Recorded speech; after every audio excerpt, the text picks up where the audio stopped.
Welcome to Above and Below, the podcast of the Construction Industry Alliance for Suicide Prevention. My name is Sonya Bohmann, and I am your host for today. And today, joining me is Kristy Domboski, who is our new Board of Trustees chair starting in 2026. Kristy, welcome. Thank you, Sonya. Happy to have you with us today. This is really exciting. Thank you. It's fun. So my very first podcast was a CFMA podcast, which was called Chat with the Chair. I was mortified. It was only because it was the first one. I didn't know what I was doing, and I still feel like it haunts me in the back of my podcast history. No, those are fun. Those are nice and easy. Who was your chair? Kevin Foley. Yep. Did you play Jeopardy? We did. We played Jeopardy. I was just about to say that. We talked a lot about Philly. It was fun, but I still feel like I was a bumbling fool. So, well, you have a lot of CIASP history. So I would love for you to kind of take us through how you got here. And really the early days. Lots of people obviously have heard about our history, but it's nice to get a different perspective on that. So why don't you tell us a little bit about your history with CIASP and maybe a little bit about who you are? Sure. So I'm CFMA's Vice President of Marketing Communications and Brand. I've been with CFMA for over 20 years now. I started out as editorial assistant on the magazine CFMA Building Profits. And that's really how I first connected with the topic of suicide prevention and construction. Many will know Cal Beyer. He is a longtime author of the magazine, and he proposed this topic. And at first it wasn't something that I was sure was a fit for our publication. Our members are CFOs, financial professionals in the construction industry, and I didn't see the connection with the topic of suicide in our publication. We met in Chicago during one of CFMA's annual conferences, and we had a really, really great discussion about what this topic means for the industry. This was before CDC came out with stats about construction being one of the top industries, and then shortly after that, the top industry most at risk for suicide. But hearing him talk about the impact to our industry and our people, it was very clear at the end of that conversation that there was no way we couldn't have this topic be part of our publication and inform our members and our readers about the impact and what can be done to help that. So that was the first introduction to this topic that I had. He and Dr. Sally Spencer Thomas wrote the first article dedicated to suicide prevention in construction in CFMA Building Profits. And after that, we really saw a groundswell of support across our association. What year was that? That was in 2015, I believe. So almost Because a decade. 2016, It is a decade, right? yeah, 10 years ago. Well, yeah, just about. So from there, our chapters, CFMA chapters across the country started hosting summits, which were, some were half days or full days, and they would bring in members, and sometimes they'd partner with other associations or local organizations and just start talking about suicide prevention, which was very, very difficult. Sure. 10 years Nobody ago. was talking about this 10 years ago. Nobody We barely was get people talking about about it now. We have come a long way. We have. Still far to go, but it's really amazing to see the flip where we were trying so hard to have this topic showcased or brought in front of conferences or conventions or meetings or different organizations. And now we're, like we were just talking, trying to fill calendars with people who can go and speak on this topic. So it's really amazing, and I feel incredibly grateful to be a part of this. And, it just, when you hear about the impact and you hear why our industry is so at risk, it's really difficult to say, nope, not our problem. Right. Yeah. Right. And part of it was that's a home problem. That's not a work problem. That's not something the company should be addressing. That's something they handle on their own. And the reality is just quite the opposite. So, yeah. So I think we should take our listeners back to some of that time, because I think we still have a very long way to go, but it's really important to talk about how far we've really come. So tell us a little bit about those early days. What were the conversations like? What was the feel in the industry at that point? What was happening? There was a lot of hesitation to discuss suicide prevention. We had some very forward thinking leaders in CFMA who did see the importance of this and also recognize that it was bigger than just something we could handle, support, try to make a difference all on our own. This is an industry wide initiative that we need to attack from all sides, really. And from the very beginning, there were many organizations that stepped up and started supporting from the beginning. We would hold committee meetings. It was CFMA, an association world, right? Committees are the Hmm. first thing we do. And we formed the committee, the Construction Industry Alliance for Suicide Prevention Task Force. I think it was a task force. And Not even a committee then. A task force is not like a even a committee. The baby steps to forming the right. committee, right? So, I mean, there were organizations, and I don't want to miss any, but the ones that come to mind initially, ABC, Nico was part of it, AGC, HBC. ABC, Hmm. Layuna? hmm? Was Layuna part of that conversation? Yep, Jamie was, Yeah. her organization was involved from the very beginning. I just remember an I early was picture, so I'm thinking of who was in that picture. Yep, yep. It spanned the industry, union, non-union organizations coming together, which is a very unique situation. In the room together, on the same page, looking to work together shoulder to shoulder. And Mhm, that's one of the things that I think makes this organization so unique. So we had about a year of the task force and then a year or two. And one of CFMA's chapters was hosting a fundraising event, a casino night. And their organizer called and said, "Hey, we want to donate our proceeds to this cause. We want to, be a sponsor." I said, "Oh, okay, well, maybe you want to be a sponsor for something." There were a few chapters who had sponsored, printed materials, collateral, sure. wallet cards and stuff. Like, well, we're looking at, last year we raised, $120,000. Wow. Well, okay, that's fantastic. Let's talk soon. And that really was the catalyst that jump started forming the 501(c)(3). We were Mhm, already well on our way to down that path through the strategic planning sessions that we had had, mhm. but being able to form the C3 and allow those donations to be tax deductible, and we formed this Game changing. formal structure really Mhm. quickly. We had a lot of CFMA support. There were a few outside of CFMA as well. Yeah, it it It's incredible. it was really fun to be a part of that. So how has the conversation changed over the years, do you think? Since you've obviously, since literal inception, have been part of that, and we are, 10 years since the conversation started, but the 1C3 was formed in 2018, so we're quite a few years removed from that. Mhm. Yeah. How's that conversation changed? Some ways it hasn't changed at all. We still are shocking people with the Right?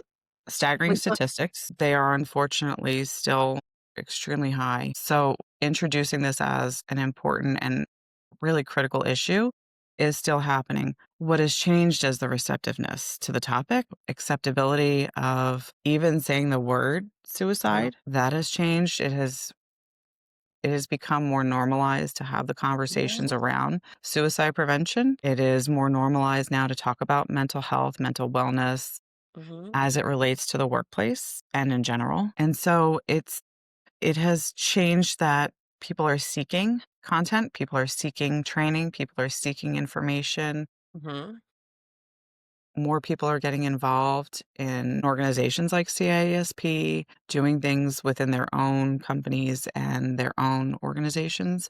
mhm. So really, the mass support for this is the biggest difference I see. So yeah, it's not one change and nothing, but it's a little bit of both. So, why do you do this work? Obviously, there's the job piece of it. It's something that CFMA has supported for a really long time. But, you've been a part of this organization and continue to be a part of this organization. So, what keeps you at the table? Well, silence is dangerous, and I think ignoring the statistics, ignoring the opportunity to make a difference is just something I couldn't do. And I'm thrilled to see this is the direction everything has taken. I do it because our industry is most at risk. I do it because the risks that are tied to the job site, culture, the instability, the physical stress, and the mental health challenges, those are real.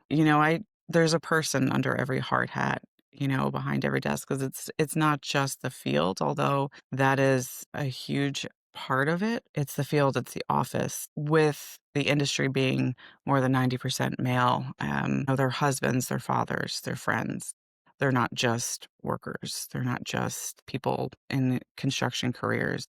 They deserve more than just a paycheck and a job well done. They deserve the support and the dignity and a culture that recognizes that mental health is just as real of a safety concern as wearing their hard hat or following their OSHA or making sure they have all their PPE. It's I also do it because, I believe that change is possible. I've seen it. I've seen it happen. And CISP gives us those tools, not Mm. just the intentions. It's not just goodwill and helpful words, but CIASP provides a path for companies and organizations to embed support systems and awareness and empathy and take action. So if what we're doing saves even just one life, to me, that's worth it. What is the one thing you're most proud of so far as being a part of CIASP? Wow. I think the change in conversation and I think the openness that has come from everyone who has been a part of this, regardless of where they are on their path, their openness and willingness to talk about this, to incorporate this into their company culture, to take a moment to check in on someone. All of that to me is what I'm most proud of. Where do you see the future of CIASP? What's in our future? Um, I would I would like to think that CISP is becoming a norm, right? Rather than just an initiative or just an organization. Mhm. So it's a place where mental health awareness, suicide prevention, and emotional well-being are integrated into every company's safety, HR, and corporate culture practices. So I expect our toolbox, the IASP's toolbox, to grow. More resources, more Mhm. materials for diverse even for subgroups like veterans and Mhm. women,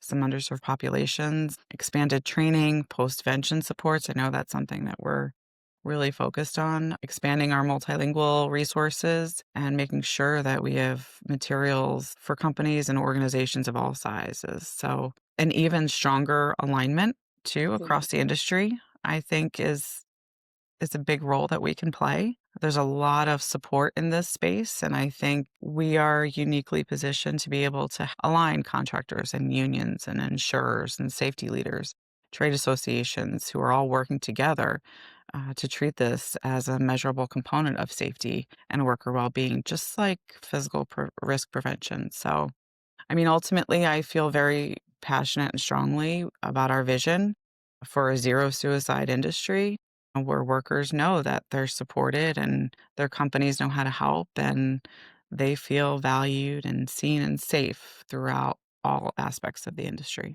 That. Okay, so we're gonna switch gears now, and we're gonna learn a little bit more about Kristy, not about Kristy's for CIASP. Mhm. So I will make an easy transition for you. Well, maybe not. So that my first question is, what is your favorite thing about being on this board? The people, Okay. without a doubt, the people. I have learned so much about the industry, about leadership, about empathy, and just truly how amazing each of our board members and everyone I I've say it worked all the with time. throughout the organization. Yeah. Unicorn board, I call you guys. Because when you sit on a nonprofit, you kind of get to see what it's like. So in your position, you kind of get to see how everybody gets along, but that area director or your executive director is the one that sort of has to steer the ship. And oftentimes you've got one or two people that sit on the board that are just there simply to check a box or to put it on their resume, and that's not what we have. There's not a time when I don't come up with some ridiculous idea and say, "Hey guys, can you film this line of a video for me?" Or, "Can you tell me your favorite song and why?" Or that everybody doesn't participate. I never have someone be like, "I'm not doing that," or ignore me. Sometimes I have to chase people, but you guys are busy, you have jobs, and it's not about the passion, it's more about just squeezing in that time. So it's a unicorn board. It's a very unique position to be in, Yeah, it's definitely something where you feel the passion that everyone has, and it's different for everyone. Why right? why we're We all here, come for a different reason all for a different reason, but and stay for a different reason, right? stay for a different reason, but to be so aligned to the mission and vision, regardless of all of that is really incredible. So I'm grateful. Yeah. Okay, some more fun conversations because this is what happened to me on that very first podcast. So, coffee or tea? Coffee, Absolutely, right? Okay, sweet or salty? salty. Really? I would have never guessed that. All right, beach or lake? Oh, well, that's tough because It's we a have hard the one. lake, but I'm still going beach. Okay. What's your guilty pleasure? I thought about this. Like, I don't know what I would consider a guilty pleasure. My husband said my essential oils are a guilty pleasure. I consider them essential. Essential. Right, right. So, really, I love I love subscribing to magazines to get them in the mail. Like paper still? Yes, yes. I sent my Okay. sister a picture of my mail the other day, and it was like 4 or 5 covers, and they're beautiful, and yeah, so I that's still So are they fancy mags or trashy mags? well, seed Like, catalogs, National Geographic, wow, Chrissy. No, like Smithsonian. officially? Maybe I need to expand that a little bit. You just told us a whole lot about yourself. Yep, not saying anything Okay. else. Yes. All right. What is the one thing you want us to know about you other than your guilty pleasure is seed magazines? Seed catalogs, I'm If you sorry. saw it, you would understand. It's I gorgeous. I'm sure I would. Yeah. I'll bring it next time we get together. I guess just that I'm constantly looking to learn and to support this initiative and the industry, um, in any way I can. I really want to make the next couple years in this role for CISP as impactful as possible. And so anything that I can learn or any connections that I can make to help facilitate that, I really am open to. And I feel like I have so much to learn. So that that's about it.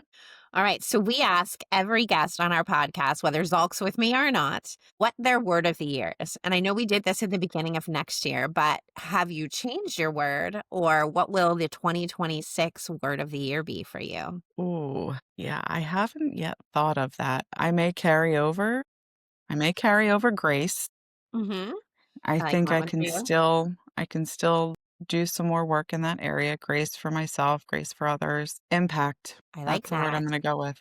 Okay. I don't Well, need to that's think about it. awesome. See?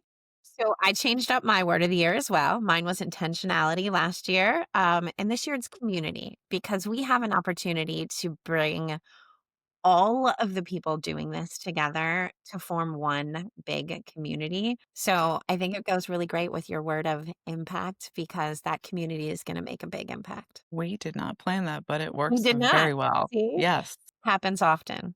I So love that. with that, we'll sign off and say thank you for joining us and welcome to the chair position. Thank you, Sonia. Thank you for having me and for everything that you do for this organization and the industry. Pleasure.